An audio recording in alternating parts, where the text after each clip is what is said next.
2021년 3월 4일 호주 90명의 저명한 과학자들이 한 여인의 사면을 요구합니다. 이 여인의 이름은 케이틀린 폴 비그. 그녀는 4명의 자녀를 죽인 호주 역사상 가장 끔찍한 살인마였죠. 그냥 재미로 무심코 지나간 사건을 되돌아본 시간, 와비의 그제무제. 자, 이어폰 꽂고 재밌게 들으세요. 케이틀린 폴 비그. 아내를 칼로 찔러 살해한 혐의로 15년형을 받은 아버지를 둔 그녀는 클럽에서 만난 크레이그 폴 비그와 결혼해 21살에 첫 아이를 가졌죠. 하지만 안타깝게도 그녀의 첫 아이는 20일을 넘기지 못한 채 사망했고 영아 돌연사 증후군 판정을 받습니다. 영아 돌연사 증후군, 1살 이하의 영아가 뚜렷한 이유 없이 갑작스럽게 사망했을 때 내려지는 진단으로 1000명에 1명꼴로 발생한다 알려져 있는데 케이틀린은 그렇게 첫 아이를 잃습니다. 이후 그녀는 두 번째 아이를 출산하게 됐는데 첫 아이를 먼저 보낸 적이 있기 때문에 이번엔 철저한 검사를 통해 두 번째 아이의 건강함을 확인했죠. 하지만 두 번째 아이 또한 1년이 지나기 전에 사망했고 이후 세 번째 아이는 10개월 만에, 그 후 네 번째 아이마저 태어난 지 18개월 만에 숨을 거둡니다. 약 10년간 똑같은 가정에서 아기들이 차례차례 죽어 총 4명이 사망한 상황. 이에 호주 경찰이 움직입니다. 자식이 4명이나 죽은 가운데 그 어떤 부부가 평범하게 지낼 수 있을까? 결국 폴 비그 부부 또한 틀어지기 시작하는데 우연히 오래된 짐들 속에서 케이틀린의 일기장을 발견한 남편 크레이그는 1999년 5월 19일 경찰서로 달려갑니다. 제 아내가 아이들을 죽인 것 같아요. 그녀의 일기장에는 난 이 세상에서 가장 나쁜 엄마야. 셋째가 그랬듯 넷째도 나를 떠날까 무서워. 셋째에게 나는 다혈질적이었고 잔인하기까지 했어. 남편한테 말한다면 분명히 나를 넷째 옆에 두려 하지 않을 거야. 그리고 적혀 있었죠. 나는 어쩔 수 없이 아버지의 딸인가 봐. 앞서 말했듯 케이틀린의 아버지는 부인을 죽인 살인마였습니다.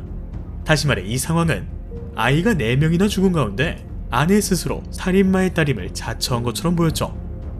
이에 법정에서는 한 가정에서 영아 돌연사 1건은 비극, 2건은 수상한 것이고 3건이면 증거가 없는 한 살인이다 라는 매도우의 법칙과 그녀의 일기장을 증거로 채택했고 그렇게 2005년 2월 17일 그녀는 징역 30년형을 선고받곤 호주 역사상 최악의 연쇄살인마로 불리게 되죠. 그런데 최악의 연쇄살인마 케이틀린이 복역한 지 15년 정도 흐른 2019년 충격적인 사실이 발견됩니다. 사망한 세 번째와 네 번째 아이 DNA에서 돌연변이 유전자가 발견된 것이죠. 수많은 사람들이 케이틀린을 악마라 부를 때 일부 과학자들은 의문을 품습니다. 케이틀린은 자신이 죽이지 않았다 주장했고 비록 유죄 판결을 받았지만 증거들도 애매하다. 그럼 사실 아이의 수면 자세 혹은 담배 같은 유해 성분이 아이의 죽음에 영향을 끼친 것이 아닐까? 이에 과학자들은 기대 반 걱정 반으로 죽은 아이의 신생아 선별 카드에 찍힌 바짝 마른 혈흔을 채취했고 세 번째와 네 번째 아이 DNA에 심장질환과 관련된 돌연변이 유전자가 있음을 발견합니다. 또한 첫 번째와 두 번째 아이 DNA에선 쥐에게 주입했을 때 치명적인 뇌전증을 불러일으킨 돌연변이 유전자를 발견하죠. 다시 말해 4명의 아이가 차례차례 죽은 이유는 케이틀린이 살해한 것이 아니라 유전적 문제였을 수 있다는 것이죠. 그렇게 과학의 발달로 케이틀린이 복역한 지 약 15년여 만에 사건은 새로운 국면을 맞이합니다. 죽은 아이들에게선 돌연변이 유전자가 발견되었고 그녀가 유죄 판결을 받게 된 증거인 일기장소 내용을 재검토한 결과 이건 살인범의 이야기가 아닌 엄마로서 스트레스가 담긴 이야기, 자기 반성 이야기가 대부분이었거든요. 그렇게 케이틀린이 복역한 지 18년이 지난 2021년 3월 호주의 수많은 과학자들이 나서 케이틀린의 사면을 청원합니다. 그리고 호주 법원은 이를 기각하죠. 4명의 아이를 차례차례 잃은 케이틀린 폴 비그. 법원은 증거 부족 상황임을 무시한 채 정황만으로 그녀를 살인자로 판결 내렸으나 훗날 과학의 발달로 새로운 국면을 맞이한 상황.